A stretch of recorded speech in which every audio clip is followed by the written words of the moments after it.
세상을 연결하는 뉴스 브리치입니다. 오늘은 설, 추석과 함께 우리나라 3대 명절로 불렸던 단오입니다. 봄농사를 끝내고 올 한해 풍년을 기원하는 날인데요. 국립민속박물관의 정연학 학예연구관과 함께 단오에 대한 이야기 나눠보겠습니다. 어서 오세요. 네, 안녕하세요. 예, 먼저 단오라는 이름의 뜻부터 알아볼까요? 예, 일단 단오는 한자로 되어 있고요.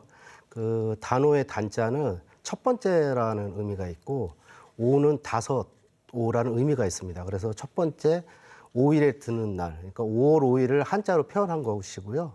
그리고 여기서 이제 중요한 것이 그 오자를 말 오자를 써서 우리가 이제 오시 하면은 그 하루 중 가장 그 햇빛이 제일 강한 11시부터 1시 사이를 가리킵니다. 그래서 이 단오는 5월 5일이라는 다섯 번째 오지만 거기에 한자 말오자를 쓴다라는 것이 특징이 있습니다. 또 단오를 가리키는 말에도 좀 다양한 단어들이 있다고요. 네, 네. 단오를 또 다른 말로는 중오절, 뭐 중양절, 그리고 천중절이라는 말이 있습니다. 그리고 우리가 중오절이라고 한 이유는 오자가 두 번 나왔다라는 뜻인데, 그 우리 음양 철학에서는 그 양수가 두 번 나오는 그 날을 좀 길한 날로 생각을 했습니다. 그래서 1월 1일 서울부터 해서 3월 3일 삼집날, 그리고 5월 5일 단오, 7월 7일 칠서, 그리고 9월 9일 중양절, 이런 식으로 해서 그 두 수가 나온다는 의미가 있고요. 하나는 이제 천중절이라는 그런 말이 있는데, 이제 하늘이 가운데 있다라는 뜻입니다. 하여튼. 근데 우리 절기 중에 24절기 중에 지자가 들어가는 것이 두 개가 있는데 하지와 동지입니다. 근데 이 하지는 6월 달 말에 들고요. 그 낮이 가장 길다라는 그런 의미가 있고, 이 동지는 밤이 제일 긴 날입니다. 근데 이 5월 5일 단오가 드는 절기가 바로 하지 즈음이기 때문에 이 천중절이라는 말을 써서 이 햇빛이 가장 많이 드는 날, 이런 식으로 한자로 표현을 했습니다. 네, 햇빛이 가장 많이 들어오는 날. 네. 그렇다면 우리나라에서는 언제부터 이 단오를 지내기 시작했을까요? 예, 뭐 삼국유사 이런 이제 기록들 보면은 단오에 제사 지내는 이런 기록들이 좀 나오고요. 또 삼국사기에는 이 궁예, 잘 아시는 이 궁예가 태어난 날이 이 단오라고 합니다. 하여튼. 그래서 이런 기록으로 봐서는 신라시대 이미 이런 풍습이 시작이 됐고요. 그리고 또 이 단오의 우리말이 사실 수린날이라는 것이 있습니다.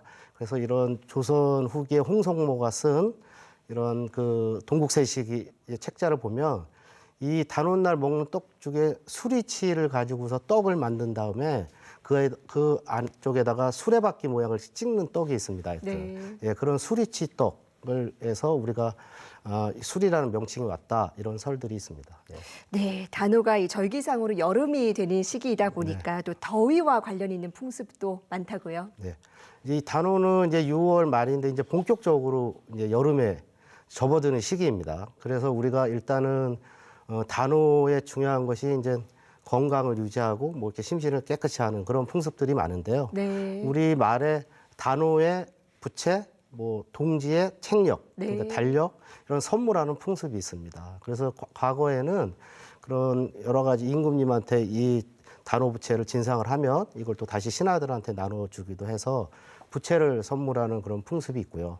그 다음에 이제 이 단오쯤에는 앵두 이런 것들이 이제 과일이 열리는데, 이 민가에서는 그 앵두를 가지고서 청량음조를 좀 만들기도 했고요. 또 궁궐에서는 뭐 여러 가지 약재를 꿀에 이렇게 재웠다가 어떤 시원한 물에 타서 마시는 제호탕이라는 그런 걸 좀 마심으로써 좀 깨끗이 했고요. 그 다음에 이제 중요한 것이 이제 몸을 깨끗이 하는 것인데, 이제 많이 한 것이 이제 창포 나무의 뿌리를 가지고서 삶은 물을 가지고서 이 머리를 감고, 실제로 이 창포를 갖고 머리를 감으면 이 수분이 좀 보호하고 또 여러 가지 가려움증이라든지 이런 증상들이 사라진다고 합니다. 하여튼. 예. 그래서 그 다음에 이제 하는 것이 이제 운동이죠. 누구나 다 아시다시피 단오하면 뭐 씨름, 뭐 여자들은 뭐 그네놀이 이런 걸 함으로써 그럼 이제 풍속화 이런 그림도 많이 나옵니다만, 어떻게 보면 심신을 단련하는 그런 것이 있고요. 그리고 조금 이제 과격한 운동이지만 돌을 서로 던지면서 돌팔매질하는 이런 석전놀이도 단오에 그 여러 가지를 행했습니다. 그리고 이제 또 하나는